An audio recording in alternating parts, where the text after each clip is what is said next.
kayak video sing perkuliahan orang tua kan menjelaskan bahwa kesuksesan itu dia menjelaskan dari bawah kan, sing barang TK, SD, SMP, SMA sampai dia perkuliahan. Ketika perkuliahannya itu sudah mau selesai, seorang dosen itu memberikan pelajaran seperti itu, artinya menggambarkan nanti keluar kamu itu akan jadi ini, akan jadi ini, akan jadi ini.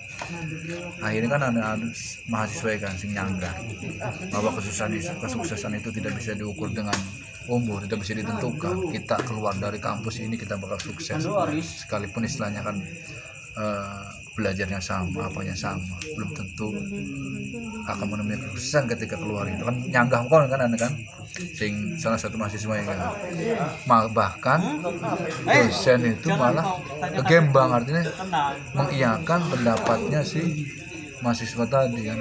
Awalnya misalkan dia akan menjelaskan masalah kesuksesan tentang dunia perkuliahan, selesai dari dunia perkuliahan itu, ketika anak meneliti mahasiswa yang sing nyanggah mengiyakan. Makanya faktor kesusahan itu tuh tidak bisa ditentukan ya, nggak bisa dipatok karena untuk hitung-hitungan kayak matematika. Kalau sing anu iki wis jelas bahwasannya sing arane rezeki atau milik masing-masing wis ngono berarti kan. Iya.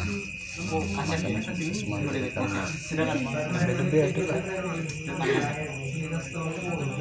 Begitu juga umur, nggak tahu kita umurnya orang itu seberapa. Makanya kan kadang-kadang itu wong gitu ya, waktu belum nikah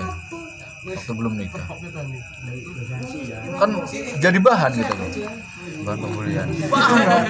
Artinya kan memang saya pribadi pun ketika waktu itu belum nikah, memang iya ya, seharusnya di umur sekian itu bukan sudah menikah, harusnya sudah punya anak seumuran saya. Tetapi kan kalau kembali lagi ke 3 poin yang tadi, jodoh, maut, dan rezeki, semuanya sudah ditentukan. Dan tentunya kan istilahnya kan dengan kita berusaha, artinya kan nyari atlet, artinya sekencang-kencangnya semangat kita mencari. Kalau memang belum ketemu jodohnya, belum waktunya, belum rezekinya, ya nggak mungkin lah. Artinya memang syariat mah kudu, cuman kan tidak begitu menentukan kan, karena sesuatunya kan sudah ditentukan. Bahkan sebelum kita lahir pun kematian kita apa segala macam sudah ditentukan. Jerehe kan semua habis gitu guru kenang bulu. Artinya kan teman ya kuon amun lagi kondisi suasana hati yang ceria misalnya kan, biasa baiklah kan kono bisa menerima lah. Artinya kita bisa menimpalinya dengan canda.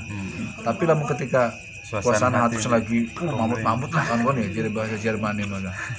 Kadang-kadang hawanya pun erosi bae. Enek. Macam ngopi bae kono gua. Oh, iya erosi. Jadi memang ya erupsi. Terus lah longsor pokoknya. Memang jelas. Cuman ya kan dibalik sebenarnya kan mengenai apa yang mereka ucapkan sebenarnya kan bahasa motivasi.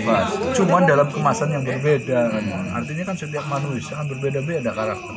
Ada yang memotivasi benar-benar dengan kalimat yang serius kan, ada yang memotivasi dengan kalimat yang bercanda tapi isinya tetap memotivasi. Kalau kita menerimanya dengan posisinya lapang dada, tapi kalau kita sebaik-baiknya ucapan, kalau kita tidak menerima dengan hal positif, dengan pikiran positif, tetap baik. Ujung-ujungnya kan walaupun itu bagaimana caranya ya, bagaimana cara menyampaikannya, kalau misalkan baik-baik secara baik-baik, tapi ya kalau misalnya menanggapinya dengan secara negatif ya jadi seperti itu kok. Kadang kita akan makan sambut kan paling kita mau balik mana mungkin siji mungkin belum jodoh, kedua belum waktunya kok, karena ya memang sesuatu sudah ada yang ngatur wono kan. Paling rumah dijadikan menda ati ke tidak berburuk sangka. Masalah rezeki begana.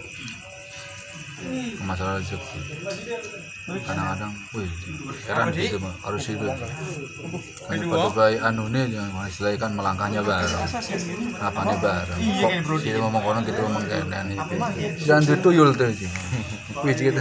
Bukan masalah duit tuyul atau tidak, artinya orang prihatin dulu lah. Artinya dulu tuh saya pernah susah meskipun sekarang belum belum hilang susahnya istilahnya, tapi kan tidak sesusah zaman dulu lah. Artinya kan prihatin dulu dari kesusahan zaman dulu.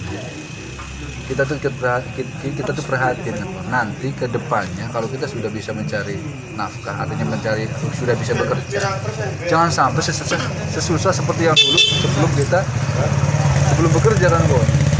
Artinya sekalipun memang kita berjalan bersama, rezekinya sama, pendapatannya sama, kalau pemakaiannya berbeda, cara menggunakannya berbeda, ya berbeda tetap. Artinya kan begini, ada yang uang 1 rupiah itu cukup untuk biaya hidup, ada yang tidak cukup, dan bahkan ada yang tidak berguna sama sekali. Tergantung kita menggunakannya seperti apa kan. Nah, ini dong batu tuh, jangan tuyul ya. Begitu itu masalah tuyul nih. Bagaimana kamu menggunakan rezeki kamu? Ceritanya kan?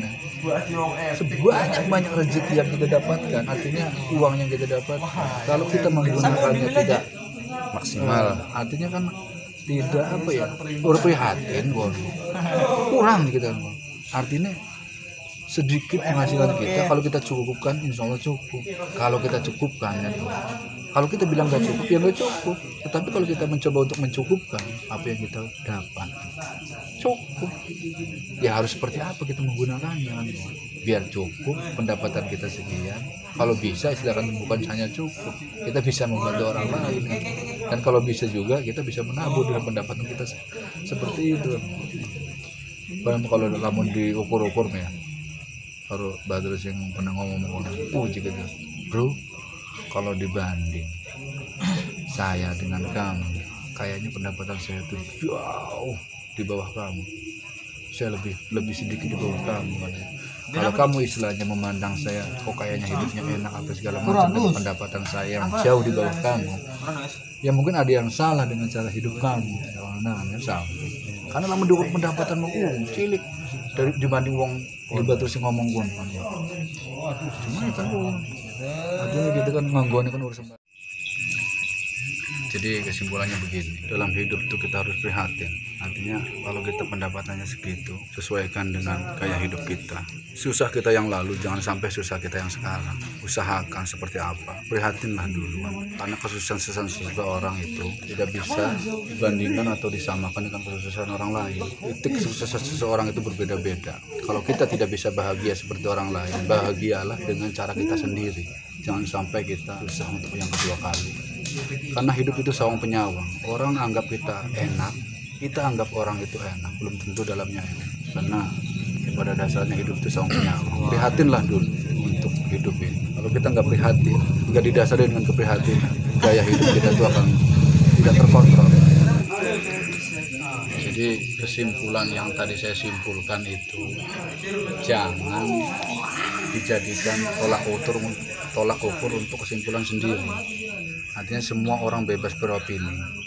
Opini saya seperti ini, opini orang lain belum tentu sama dengan opini saya. Namanya juga orang, berbeda-beda lah. Karena manusia diciptakan kan berbeda-beda, karakternya, pola pikirnya, gaya hidupnya, segala macam berbeda-beda. Yang sama itu adalah tujuannya mungkin. Tujuan hidup di dunia. Kalau caranya karakternya mau beda-beda. Jadi kesimpulannya tadi saya simpulkan, tidak bisa jadikan patokan untuk orang lain, bahkan untuk anda semua yang nonton video ini. Jangan jadikan acuan kalau memang itu tidak sesuai dengan hati nurani sedulur sedantang. Tambahin dulu.